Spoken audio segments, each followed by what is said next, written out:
நற்செய்தி வாசகம் புனித மத்தேயு எழுதிய தூய நற்செய்தி அதிகாரம் 18 இறைவார்த்தைகள் 12 தொடக்கம் 14.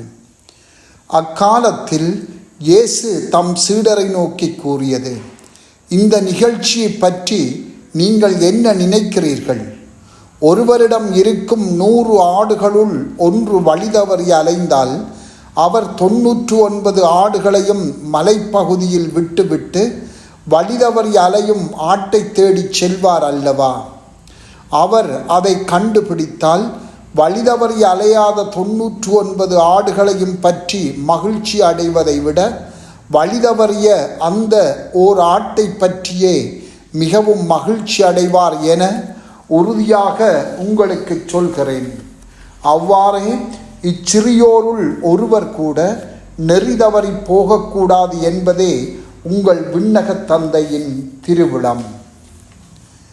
சிந்தனை: ஒருவரிடம் இருக்கும் 100 ஆடுகளுள் ஒன்று வழிதவறி அலைந்தால் அவர் 99 ஆடுகளையும் மலைப்பகுதியில் விட்டுவிட்டு வழிதவறி அலையும் ஆட்டை தேடி செல்வார் அல்லவா? இந்நிகழ்ச்சியை பற்றி நீங்கள் என்ன நினைக்கிறீர்கள்? மேலும் நற்செய்தி தொடர்கிறது: அவர் அதை கண்டுபிடித்தால் வழிதவறி அலையாத 99 ஆடுகளை பற்றி மகிழ்ச்சி அடைவதை விட வழிதவறிய அந்த ஓர் ஆட்டை பற்றியே மிகவும் மகிழ்ச்சி அடைவார். உடனடியாக இதனை பார்க்கும்போது இது நியாயமற்றதொன்றாக தோன்றும்.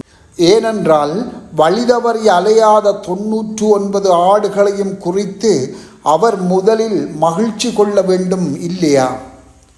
புனித ஹில்லரி இந்த நற்செய்தி பகுதிக்கு விளக்கம் அளிக்கின்ற போது கூறுவார்: காணாமல் போன ஆட்டை தேடிச் செல்பவர் கடவுளின் மகன். 99 ஆடுகளையும் விட்டுவிட்டு என்பதன் பொருள் விண்ணகத் தூதர்களின் மகிமை காணாமல் போன மனுக்குலத்தை தேடியே பூமிக்கு வரவேண்டியிருந்தது.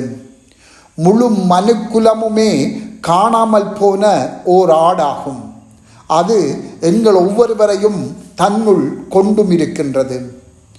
புனிதரின் விளக்கம் வெளிப்படுத்துகின்ற ஒரு செய்தி விண்ணகத்தில் இருந்து தொலைந்து அலைந்து கொண்டிருக்கும் ஒவ்வொருவரையும் தேடி கண்டுபிடித்து மீண்டும் விண்ணகம் கொண்டு சேர்க்க விண்ணக தந்தை தம் மகனையே எம்மிடம் அனுப்பினார். தொலைந்து போன நாங்கள் திரும்பி வரும் வரை தந்தை பார்த்து கொண்டிருக்கவில்லை. மாறாக அவர் தம் மகனை அனுப்பி இடைவிடாது எம்மை தேடி கண்டுகொண்டு விண்ணக மந்தையோடு சேர்க்க விரும்பினார். மேலும் எங்களை கண்டுபிடித்து கொண்டு வர வேண்டும் என்பதில் தந்தை கொண்டிருந்த ஆர்வத்தையும் உறுதிப்பாட்டையும் நாம் மறந்துவிட முடியாது. இதனை எமது வாழ்வில் உணர்ந்து கொள்ளுகின்றோமா? சில வேளைகளில் கடவுளிடம் திரும்பிச் செல்வது எங்களுடைய கடமை, எங்களுடைய பொறுப்பு என்று நாங்கள் சிந்திக்கலாம். ஆனால் உண்மை அதுவல்ல. மாறாக ஆண்டவர்தாம் அன்றாடம் எம்மை தேடி வந்து கண்டுபிடித்து விண்ணகம் கொண்டு செல்கிறார் என்பதை நாம் விண்ணகத்திலேயே உணர்ந்து கொள்வோம்.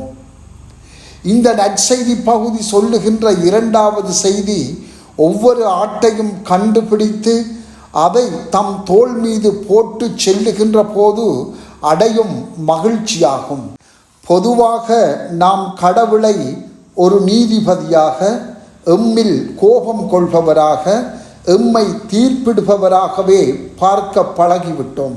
ஆனால் எம்மை கண்டுபிடிக்க எவ்வளவு தூரம் அவர் செல்கிறார் என்று விளங்கிக் கொள்வோமானால், எம்மை பாவத்தில் நின்று தூக்கி தம் தோள் மேல் போடுகின்ற போது அவர் அடையும் மகிழ்ச்சியை புரிந்து கொள்வோமானால், அவருடைய கனிவான அழைப்புக்காக, குறைவுபடாத அவரது இரக்கத்துக்காக நாம் திறந்த உள்ளத்தோடு அவருக்காக காத்திருப்பவர்களாக மாறுவோம்.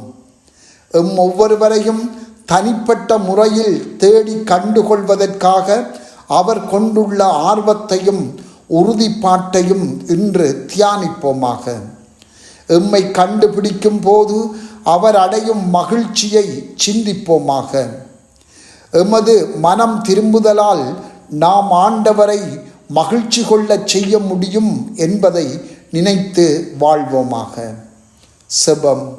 ஆண்டவரே, எம்மை தேடி வரும் உமக்கு தகுந்த பதிலை தந்து உம்மை எப்போதும் மகிழ்விக்கின்றவர்களாக வாழ வரம் தாரும்.